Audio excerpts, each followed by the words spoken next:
Hello everyone. Today I'm going to be showing you how to watch a recorded Google Meet session that has happened previously.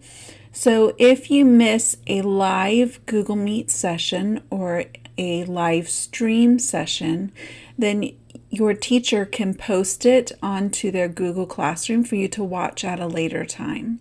So when you go into Google Classroom, which we're going to do right now, you will see a link that says stream of Google Meet, and your teacher may label that differently, but there will also be a video here for you to watch. And so when you click on the video, it will open up in a screen just like this.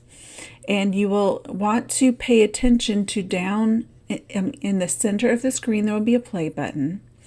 And then once I click play, down at the bottom there is a pause button down here, and then there is a mute and an unmute button.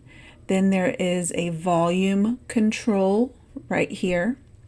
And on the right hand side over here, you can go full screen, so it takes up the entire screen, or I can exit full screen. And so that's very important.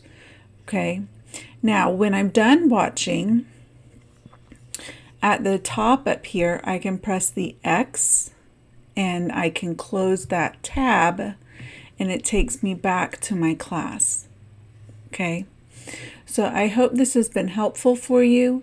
If you have any questions, remember you can email myself or Mrs. Neal, and I hope you have a great day.